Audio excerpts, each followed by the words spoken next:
Today on a brand new episode of Black, White, and Red All Over, we have read, reviewed, and we're going to recommend some amazing books for you. Ryan, you got some good things over there? Oh yeah, I got two more I'm grabbing off the wall. Same. So let's grab these and let's get to telling folks what kind of cool stuff they can get this week. An amazing week.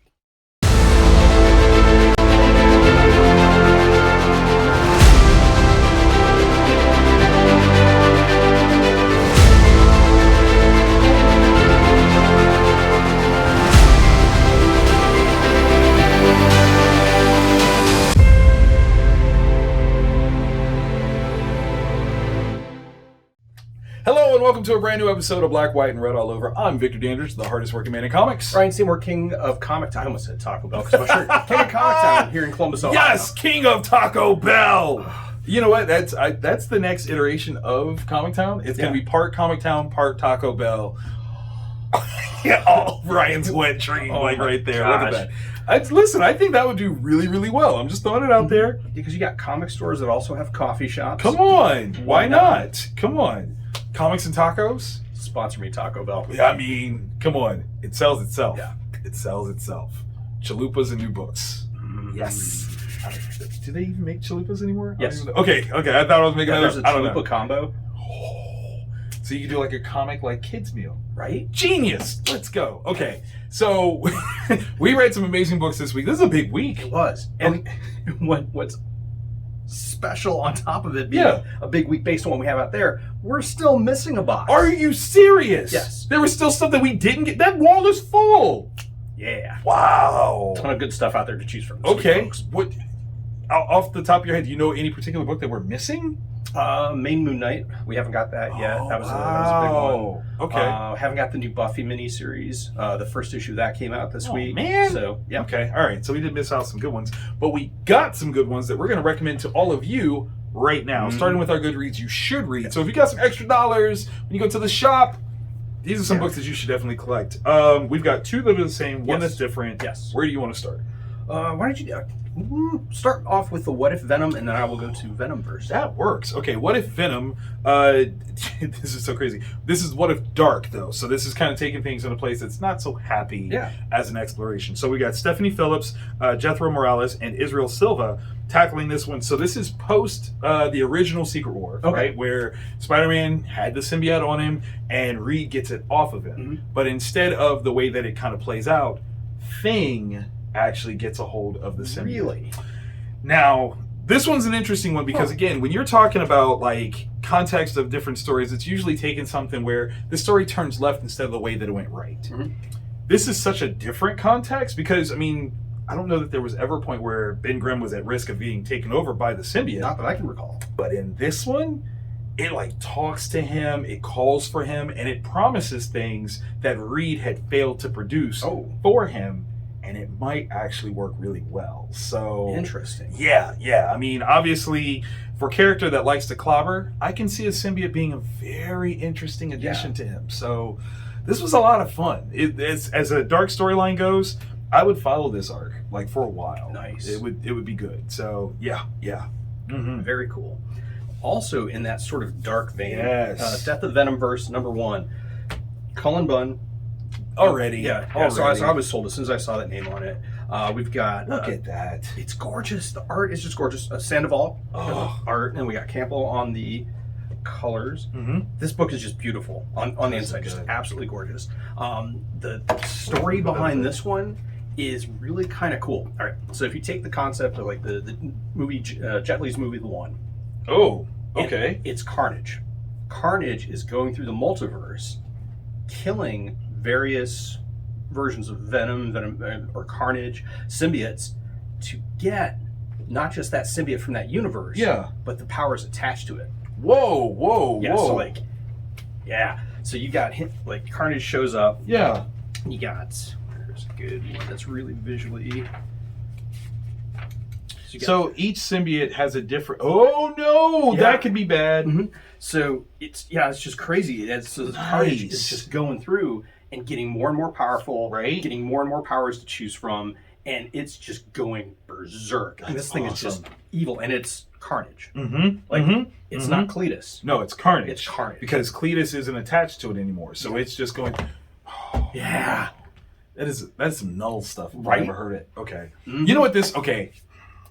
This takes me back to that little mini series where the EMP went off and all this crazy stuff, and it was Miles Morales, and he had both Carnage and Venom. The most wasted opportunity.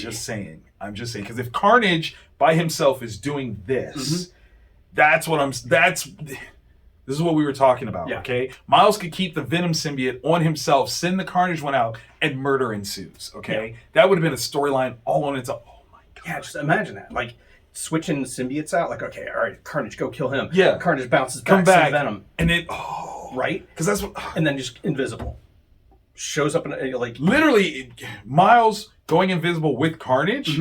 Problematic, right? He murders everyone. Literally everyone, because there's no way to see him. Right. No spider sense is going to tell you he's there. Okay. Yeah. We'll let that go at some point. I don't know. Where do you want to go next? Right. I don't think so either. I don't know. That's a toughie. Yeah. So we were talking before about coming off of X-Men Gala. Let's jump into Hellfire that. Gala 2023. Okay, so we've got Astonishing Iceman #1. Steve Orlando. How do you say this last name?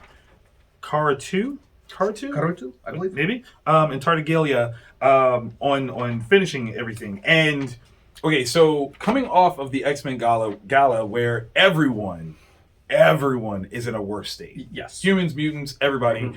Potentially all the mutants are dead. Like, this is traumatic. Yeah. Okay? Yeah, so definitely go to your shop, check out the gala, and then read. And then come read this. This is taking place afterwards, weeks after. Yeah. To the point where Iceman, who was brutally dealt with, we see is back, but in a different kind of way. Yeah. Contextually back. I love the connection with the loved interest. Yes. And how that's formed a special bond that does this. But this is a much needed sort of space because I think in general, Iceman is not given his proper due on a regular basis. Yeah, it's like pointed out, like, he's an Omega level. Yeah, but they never do anything. We don't. Yeah, because like he's still always playful. It's almost like he's too powerful for anyone to really give credence to, and for him to be arguably one of the first to return post this big event and kind of making the moves that he is.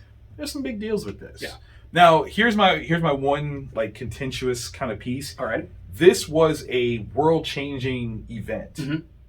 Where is everything else in the Marvel book universe at with regards to this happening? Because the way this went down, like everything should be affected. Avengers, Fantastic Four, Iron Man, like everything should be affected. Is it? Not that we've seen yet. And that's one of those opportunities that Marvel can really take advantage of because, like we said, read Hellfire Gala 2023. Oh my goodness. Because it hits everybody. Everybody, okay? Everybody. From spiders to insiders, like everything. If you're on Earth, there's a problem. There's a problem.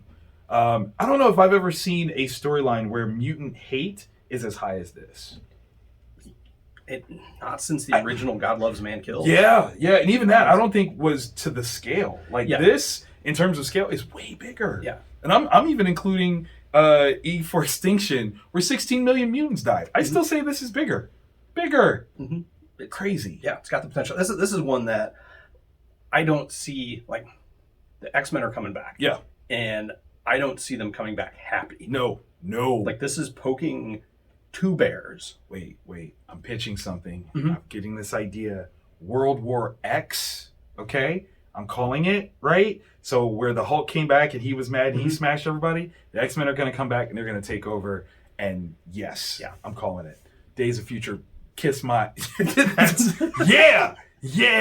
World War X.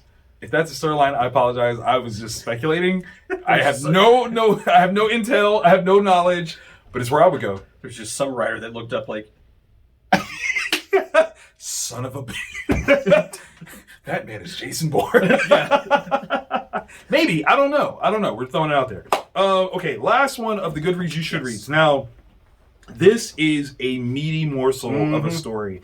The Sacrificers. Rick Remender, Max Fiumara, and Dave McCaig. they tell a big story. I mean, you're talking pages upon pages, no ads throughout the middle. You're getting some story. Yeah. In a completely brand new fantasy world. Yes. So like it's not derivative of anything I've ever read before. Right. Which I found fascinating. And the looks of the different races or the types of entities these are. Spatial representations. Yeah, are just absolutely amazing. The fire God, that looks person. gorgeous. Look at that. Right? Absolutely. And then seeing what they did, like the power level, like these we're getting power levels of people all the way from like peasant serfs that just they till the land and up to God. Literal. Yeah, and everything in between. And this first issue, they're just building this world, creating connections with these characters, so that as the story moves forward, I'm really worried about. Yeah. Okay, so for me, the vibe was a little Neverending Story-ish. Okay. Yeah. Because of such the wild range of just characters that are involved, and you just got to run with it. You just have to they don't take the time to do here's a diagram and here's the history. They explain as they go, which makes it a more authentic read to me. So I really liked it. Yeah, it was really good. Yeah, the combination of art with the writing. Yeah, chef's kiss. So good. So good. So if that is that good, that means that the must reads are even better. And we'll talk about those as soon as we get back from this short little break. Taco Bell.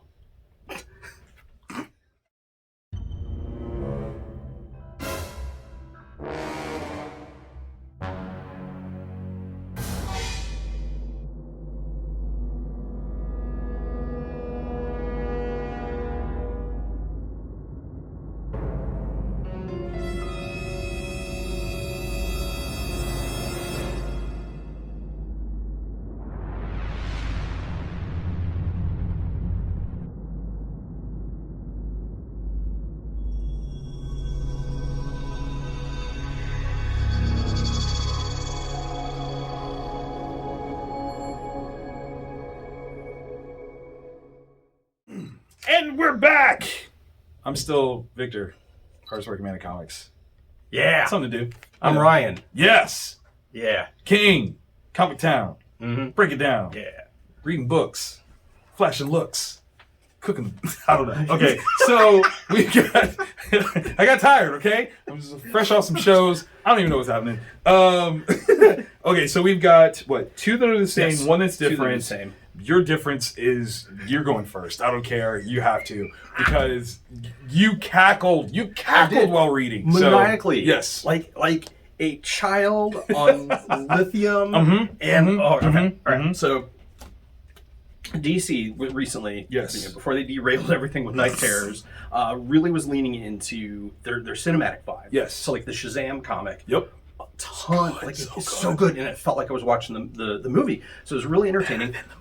Yeah. Unfortunately, yeah. Sorry. But then we had Peacemaker, which 100% was James Gunn's television series, Peacemaker. So we got Kyle Starks, who is just an amazing writer. He captured the voice so well. 100%. Ridiculous. I hear John Cena. Yes. And Kyle is such an amazing comedic writer because it was Assassination Nation. Yes. Oh, stop there. You can. It's done. Good. Yeah. So just amazing stuff. So definitely check his stuff out. Steve Pugh is just the art. Oh my God.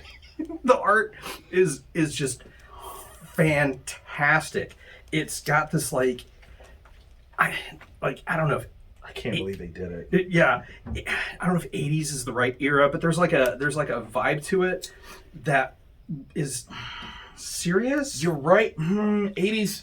It's like it's perfectly 1989, right? Like it's the carryover between the 80s and the 90s, deconstruction, seriousness. Yeah.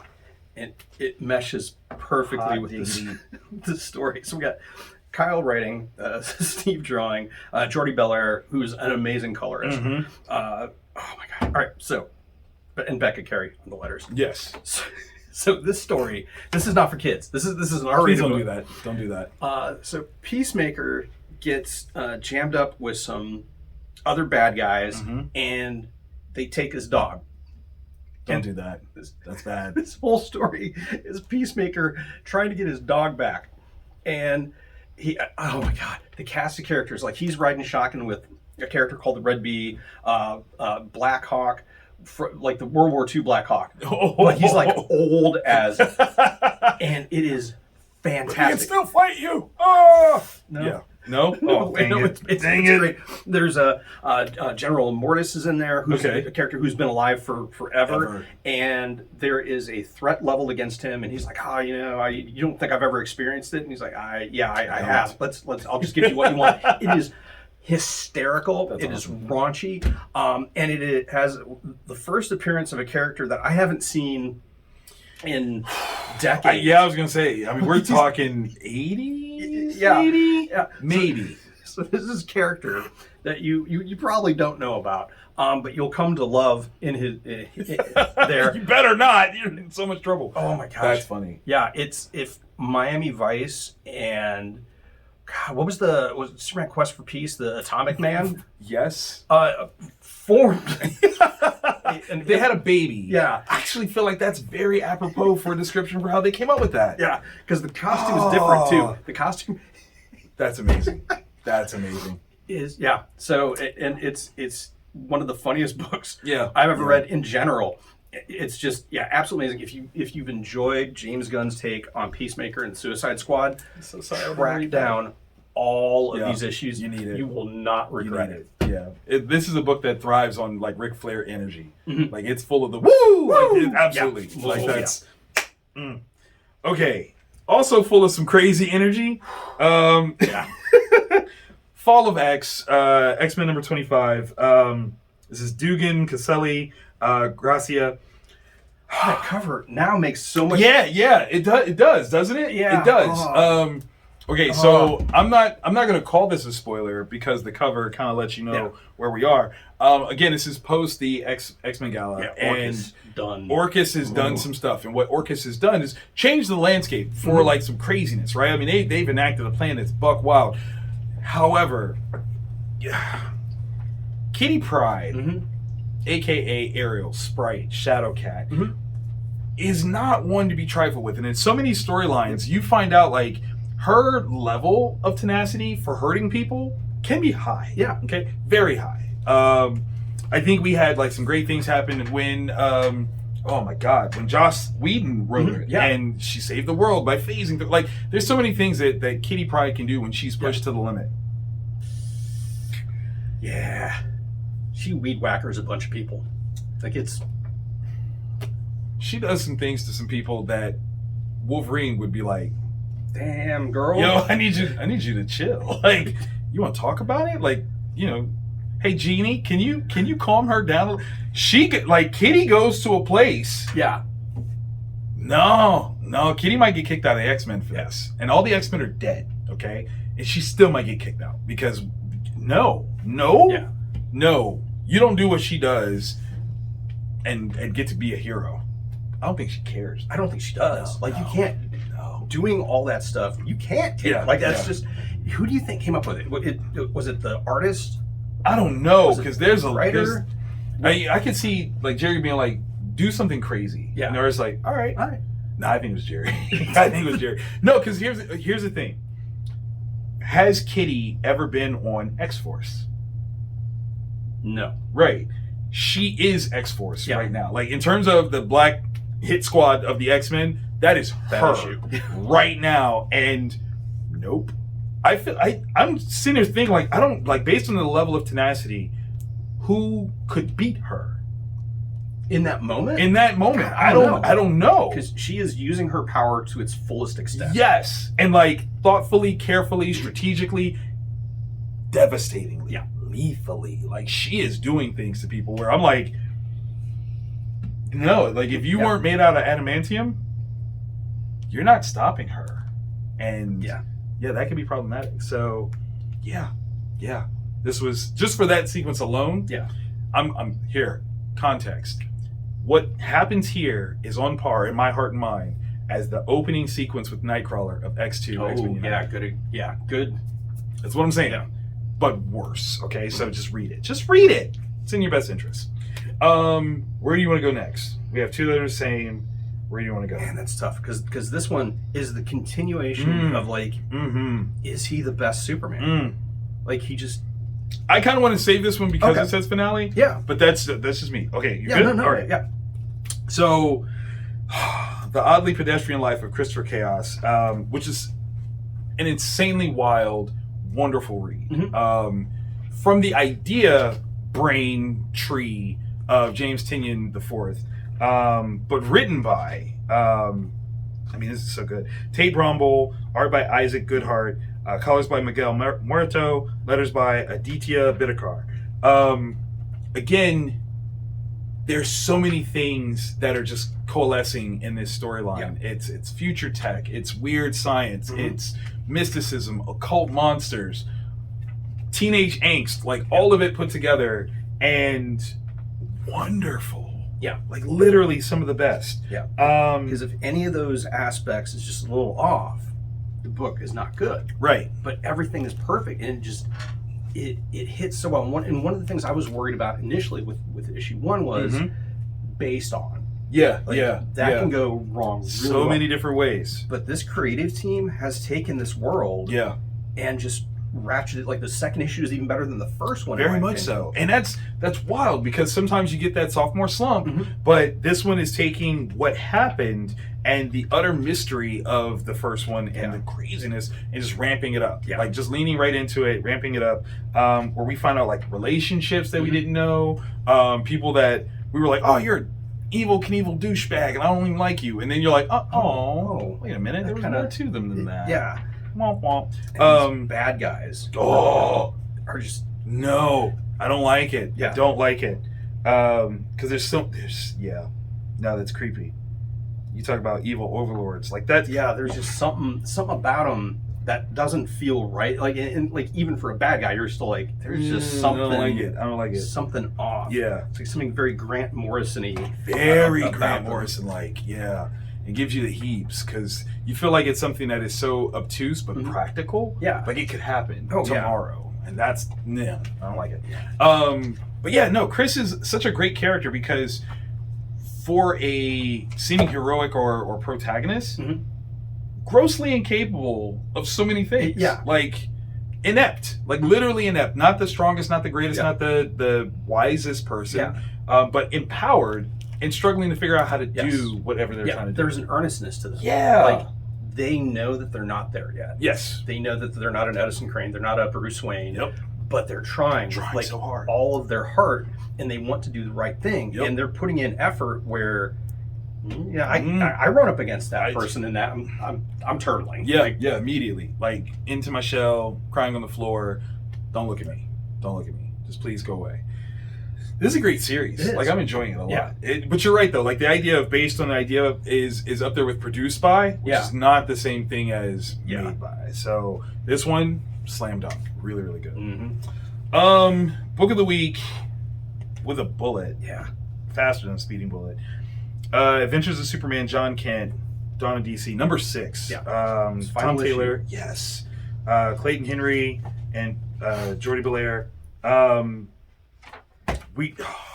Is John Kent the best version of Superman currently?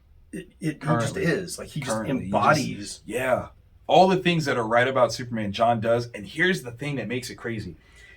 They didn't make him any more good than they typically would Superman. But there's something about all the things that they've done to him in story and his age that make it better that he's this way. Yeah.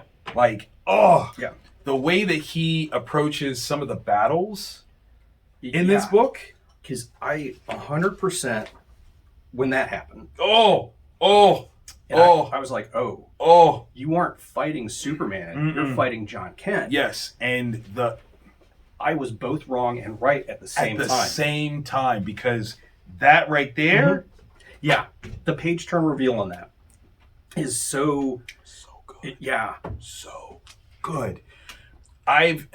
Because you believe you know where it's going, right? Because this is where stories go. Yeah. That's the thing that when a story is written well, you kind of predict where it's going because it's supposed to go that way. It's an intuitive sort of thing. And if it doesn't go that way, that's when you kind of go, I don't know if this was a good told story. Yeah. Unless it is that level of surprise that when it happens, you do nothing but cheer. Like, I cheered for that moment because I'm like, what a perfect John Kent's solution.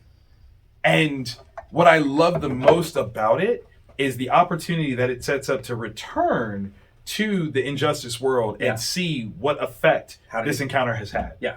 Like, could they fix it? And what would that look like if they do? Did it make things worse? Did it make things better? Because it's a chance for growth and for anti-growth. Yes. Or regression. All the I like anti-growth better. Yeah. That's such a cool statement. But then it also makes me wonder, like, okay, in terms of the video game, there's certain things that, in terms of time, have happened. Yeah. Are they like supplementing this into the video game world? That's an interesting question. Right? Because that could be really cool if that's the way it goes. And can they come back to that video game with another... That would be amazing. That would be so cool. Please. Please. Pretty please. Yeah, man, Tom Taylor is so good. Like, he is. He's so good at playing in these what-if worlds. Yes. And giving us characters that have their authentic voices. Like, his John Kent is just... so good. And deceased. So good. In this. And, yeah. I love it. And, okay, I'll say it like this. Anyone that might have thought that the ending of Deceased was rushed, I think it was. And this finale kind of proves such a thing because... this had time to breathe, you had time to connect, and he still told the story that he wanted to. So I do believe that in certain cases, time was the enemy. Deceased, the final one, was it War of the Undead Gods? Yeah. That one kind of felt like a quick wrap-up. He wrote the Miles Morales had double symbiotes, and again, felt rushed. So when he's allowed to do his own thing, it's so good. Just let him go. Let him cook. Let him cook. This was a great episode. We're back in the store after 2 weeks of on the roadness. I will be back on the road. I leave on Thursday, heading to Fan Expo Boston. So if you're in the Boston area, please come by, come check out all the panels that I'm on. I'm doing all the things. What do you guys got up this weekend? Nothing. There's a new Magic set that releases. Hey, yay Magic sets. Yes? No? Yeah. All right. That's cool. Hopefully you enjoyed this episode. If you made it this far, clearly you like what we're doing. You should show us by clicking the thumbs up and letting us know. Comment below what we didn't read that you might have read, that we should have read. Yeah. We're up for that. Yeah, tell us all the things. The various things that happen in these. Yes. And also hit subscribe because we do this every week. And go into your phone, set the settings to say let us know. Tell me all the things and we'll be there for you on New Comic Book Day. This is Black, White, and Red all over. We'll see you next week.